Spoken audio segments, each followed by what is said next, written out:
one and all, to the K.O.E Nation for a very special champagne review of GH Mumm. If you have seen my video on how to open a bottle of champagne, you will already be well familiar with how to open this bottle and also the pronunciation of it. It's not mum, as you would think, M-U-M-M. That's the way us Americans would pronounce it. It's Mumm, actually. But yes, this is French champagne. It must be from the Champagne Valley of France to call it champagne.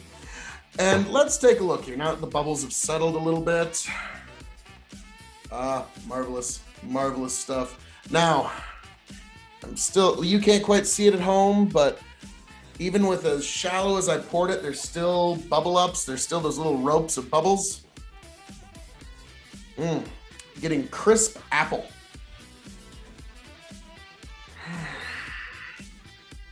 Trying to think.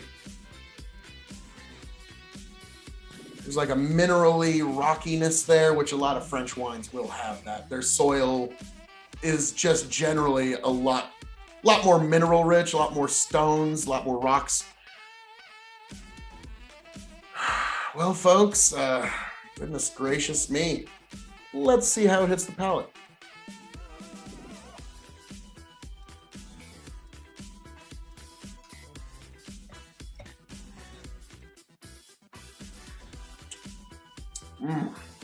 Yes, apples, pears, the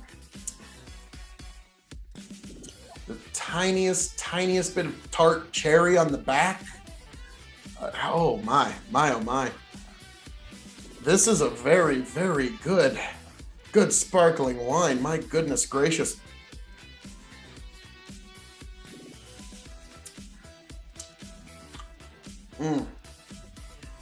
Just a little bit dry. It's not overly sweet, not overly dry either.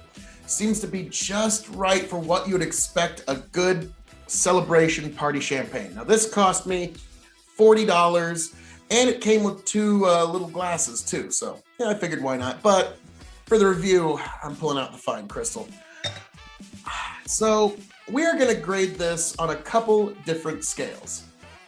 As a champagne, now each of these scales will be on a 5-star scale. As a champagne, as a sparkling wine, and as a white wine, we will be grading all three. So as a champagne, had a lot of champagnes in my day, and even though it's a very small area of the world, that's still a wide world of sports. As a champagne, I'm gonna give it 3.75. Yes, it's an excellent champagne, but you and I both know there's some heavy hitters in that world. So we move on now to sparkling wines. So this is putting it up against a lot of California sparkling wines, putting it up against the Proseccos, so many of these amazing sparkling wines throughout the world. And I'm gonna give it just a little more generosity and say this is a 4-star sparkling wine. So it does stack up against pretty much sparkling wines of any corner of the world, although there are going to be some that will surpass it, let's just be frank. So, excellent stuff. I think I gotta go in for just one more.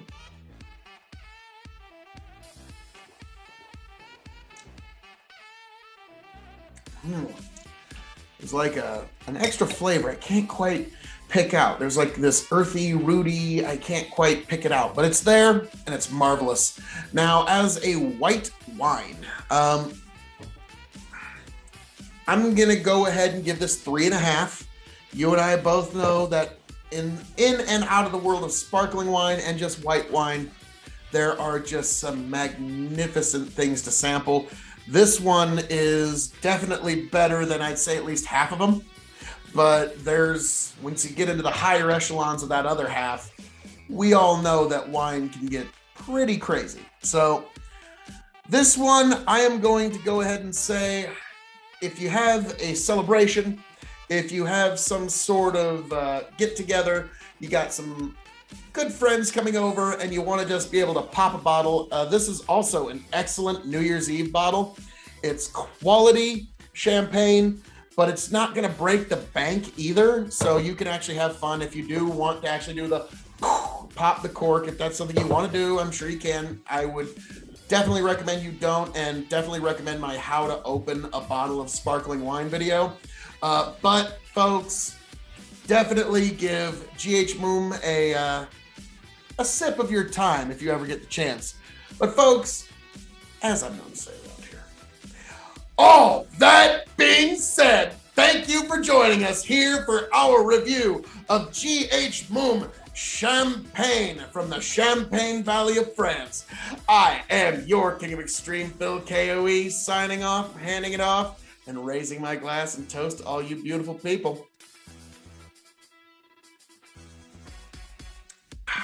Until next time, folks.